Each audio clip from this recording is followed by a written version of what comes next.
Hi hello नमस्कार. मी गौरी. आजच्या व्हिडिओमध्ये तुम्हा सगळ्यांचं अगदी मनापासून स्वागत करते. तर आजच्या व्हिडिओमध्ये मी माझ्या बाळासोबत घरातली सगळी कामं कशा पद्धतीनं मॅनेज करते ना, तर ते तुमच्यासोबत शेअर केलेलं आहे. तर व्हिडिओ शेवटपर्यंत पाहायला विसरू नका.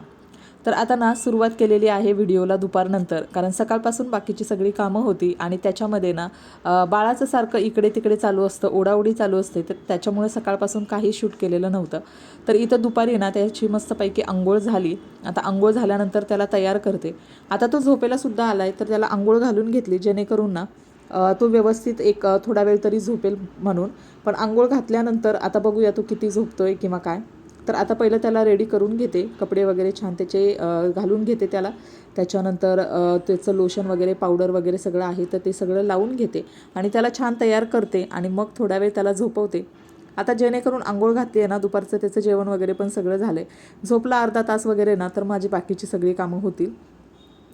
तर इथे आता पहिलं त्याला तयार करून घेते. छान त्याला तयार वगैरे केलेला आहे, पण झोपण्याचा तर काय त्याचा अजूनही मूड दिसत नाही आहे. झोपला तो ना तर व्यवस्थित मला पटकन सगळी कामं ना अर्ध्या तासात सगळे उरकून जातात, पण नाही झोपला तर मग तशीच राहतात आणि तो थोडा वेळ झोपेल, थोडा वेळ खेळेल. मग त्याच्यामध्ये कामसुद्धा जास्त काही मोठं काढता येत नाही आणि करतासुद्धा येत नाही. तर आता बघितलं त्याला तर काही झोपायचं नाही आहे. मग पुन्हा सगळं चटई वगैरे अंथरली, सगळी खेळणी वगैरे काढून दिली त्याला आणि थोडा वेळ त्याला खेळण्यात बिझी केलं आणि मी आली आहे किचनमध्ये. तर आता इथं त्याचं सगळं दुपारचं आमचं जेवण वगैरे त्याचं खाऊ वगैरे सगळं भरवून त्याला झालं होतं आणि बाकीची सगळी कामांची जी काही आवरावर आहे ना, तर ती करायची राहिली होती.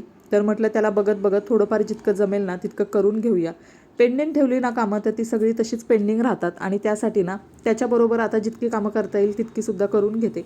कारण मग एकदम सगळ्या कामांचा, जेवणाचा, भांड्याचा आणि बाकीचा सगळा साफसफाईचा वगैरे खूप पसारा होऊन जातो.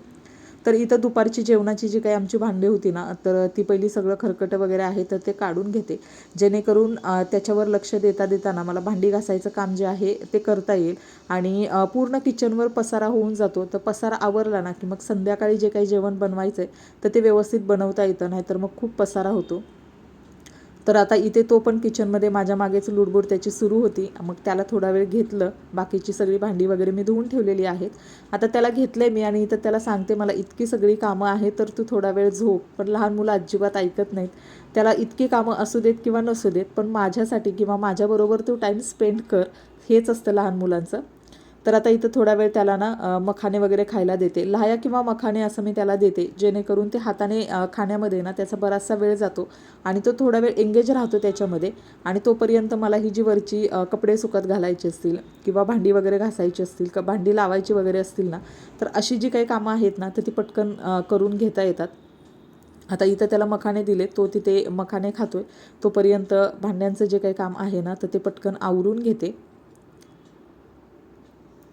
आता ही सकाळची नाश्त्याची वगैरे भांडी आणि दुपारची आमची जेवणाची अशी एकत्रच घासते, कारण जास्त भांडी काही पडत नाहीत तर त्याच्यामुळे ना एकदमच घासते. थोडी थोडी घासली तर खूप भांडी कमी होतात, पण आता थोडी थोडी घासायला काय तेवढा टाईम भेटत नाही आणि मग त्याच्यामुळे मग आता एकदा भांडी आणि मग संध्याकाळचं सगळं आवरल्यानंतर संध्याकाळी एकदा भांडी. तर असं थोडंसं रुटीन आहे. लहान बाळामुळं ना रुटीनचं काही फिक्स नसतं. कुठलं रुटीन कधी करायचं किंवा काय करायचं असं काहीच नाही आहे. जेव्हा बाळा आपल्याला थोडासा टाईम देईल तर त्यानुसार आपल्याला आपली सगळी कामं ॲडजस्ट करावी लागतात. तर आता अजून थोडे दिवस ॲडजस्ट करायचं आहे, जेणेकरून तो खेळण्यात व्यवस्थित गुंतला ना तर मग मला व्यवस्थित सगळी कामं करता येतात. तर आता इथं भांडी सगळी जी आहेत ना तर ती पहिली घासून घेतली. आता त्याच्यानंतर धुवून सगळी रॅकमध्ये ना व्यवस्थित लावून घेते. त्याच्यात मध्ये मध्ये ना कधी कधी पाण्याचा सुद्धा प्रॉब्लेम होतो. तर मग पाणी नसेल ना तर मग खूप जास्त चिडचिड होते, कारण एकतर कामं तशीच पेंडिंग राहिलेली असतात आणि त्याच्यामध्ये पाणी जर नसेल ना तर मग भांड्यांचा आणि कपड्यांचा जास्त पसारा होऊन जातो. त्यामुळं मग पाणी जेव्हा असेल ना तेव्हा पटकन सगळी कामं जी असतात ती उरकून घ्यायला लागतात. तर आता इथं भांडी सगळी पहिली मी धुवून घेते, जेणेकरून तो खेळतोय तोपर्यंत हे माझं काम आवरलं ना तर बाकीची जास्त काही कामं नाही आहेत, कारण मशीन वगैरे सगळं लावून झाले, कपडे वगैरे बाकी सगळं झालेलं आहे. फक्त आता भांडी घासायची आहेत आणि मग संध्याकाळची जेवणाची वगैरे तयारी आहे, तर त्याला टाईम आहे अजून. आता इथे ना विघ्नेशसुद्धा गेला आहे त्याच्या ट्युशनला.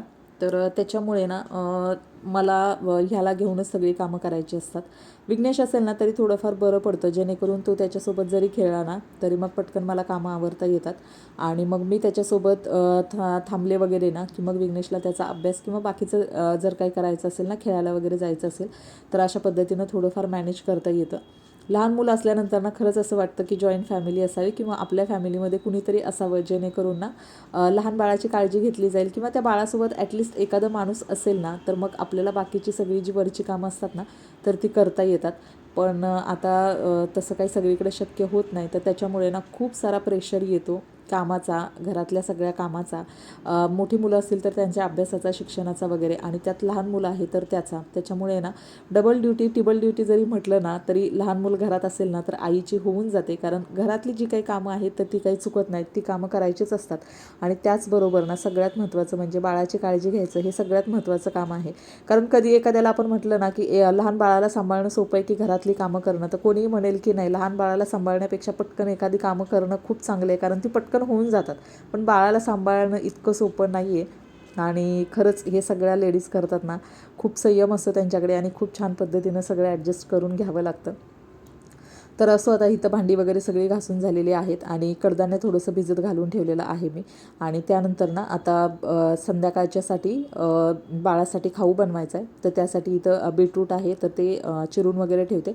कधी कधी आठवड्यातून एखाद वेळेस किंवा 15 दिवसातून एकदा वगैरे जसं अवेलेबल असेल तर तसं मी बीटरूटची प्युरीसुद्धा त्याला खाऊ घालते, जेणेकरून आयर्न वगैरेची जी काही डेफिशियन्सी असेल ना लहान बाळांमध्ये वगैरे तर ती कंप्लीट होते. आणि त्याला पण होतं ते, आणि मग विघ्नेशला वगैरे पण बीटरूट असं खाण्यापेक्षा शिजवलेलं तो सुद्धा खाऊन घेतो. तर इथे कुकर लावलेला आहे आणि त्यानंतर ना आता थोडा वेळ आहे तर तो आमच्याकडे निवांत आहे, कारण किचनमधली माझी सगळी कामं आवरली आहेत, बाकीची सगळी कामं झालेली आहेत. आणि कुकर पहिला लावून घेतला जेणेकरून तो थंड होण्यासाठी वेळ होईल. आणि तोपर्यंत आले इथे बाळाकडे. आता इथे बाळ आणि मी मस्त असा क्वालिटी टाईम आमचा जो आहे तो स्पेंड करतो. आता या वेळेमध्ये ना त्याच्यासोबत खेळायचं किंवा त्याच्यासोबत भरपूर बोलायचं, खेळायचं किंवा त्याच्यासोबत अशा छोट्या छोट्या गोष्टी असतात. आता इथे ना मी अक्रोड जे आहेत ना, अख्खे अक्रोड, तर ते त्याला खेळायला दिलेले आहेत, जेणेकरून काय होईल त्यालासुद्धा वेगळ्या गोष्टी खेळायला मिळतात. कारण एकच गोष्टी किंवा एकच खेळणं असेल ना तर लहान बाळं थोडीशी बोर होतात. तर त्यासाठी इथं अक्रोड थोडेसे आहेत तर ते मी त्याला कुकरच्या एका डब्यामध्ये खेळण्यासाठी दिलेले आहेत. तर छान त्याचा आवाज येतो आहे.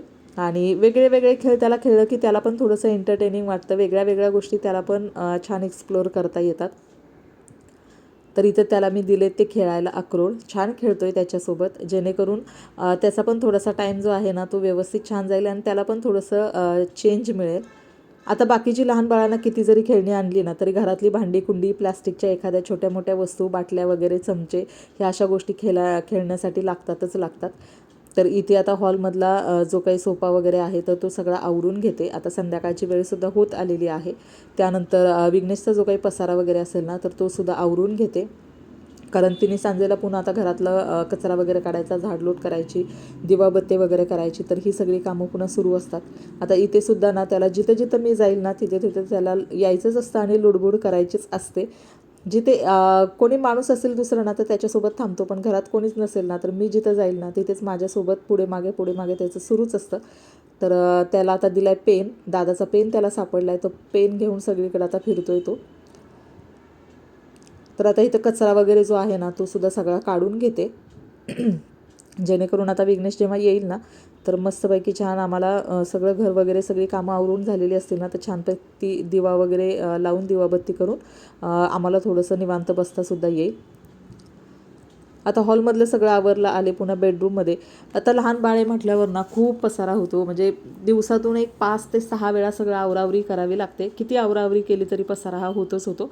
तर आता पुन्हा एकदा बेडरूमचा जो काही बेड वगैरे आहे छोटा तर तो क्लीन करून घेते. खाली बाळाची सगळी खेळणी वगैरे ठेवलेली आहेत तीसुद्धा क्लीन करून घेते. आणि असा दिवसभराचा टाईम ना कधी सकाळ होते कधी संध्याकाळ होते अजिबात कळत नाही. दिवसाचे 12 तास 18 तास कधी कामामध्ये निघून जातात ना हे सुद्धा कळत नाही. कधी कधी असं वाटतं दिवस खूप लहान झाले, आपल्याला वेळच पुरत नाही आहे. तर या सगळ्या गोष्टी होतात. घरात लहान बाळ असेल तर आणि एकट्यानं सगळं मॅनेज करायचं असेल तर असो अशा पद्धतीनं सध्याचं माझं रुटीन आहे. जे होम मेकर किंवा हाऊसवाईफ म्हणून माझं रुटीन अशा पद्धतीचं असतं. ते मी आज तुमच्यासोबत थोडंफार शेअर करण्याचा प्रयत्न केला. आज आय होप तुम्हाला व्हिडिओ आवडला असेल. तर इथे ना आता थोडंसं पाणीसुद्धा पिते, कारण दिवसभर इकडे तिकडे धावपळ करून करून ना स्वतःलासुद्धा डिहायड्रेट व्हायला होतं. तर थोडंफार असं मध्ये मध्ये ना मी पाणी पिते, जेणेकरून मलासुद्धा छान एनर्जेटिक वाटतं आणि व्यवस्थित वाटतं. तर चला आजचा व्हिडिओ मी इथंच एंड करते. आय होप तुम्हाला आवडला असेल. तुम्हाला जर व्हिडिओ आवडला असेल तर व्हिडिओला नक्की लाईक करा, चॅनलला सबस्क्राईब करा. त्यासोबत मी माझे हेअर केअर आणि ब्युटी टिप्ससुद्धा शेअर करत असते, तर त्यासुद्धा तुम्ही नक्की फॉलो करत राहा. नक्की तुमच्या स्किनमध्ये, तुमच्या हेअर्समध्ये सुद्धा फरक पडेल. तर इथे आता चाललेलं आहे कपाटाची उघडाउघडी. आता सगळं मी पसारा आवरून ठेवला आहे, पण पुन्हा आता इथं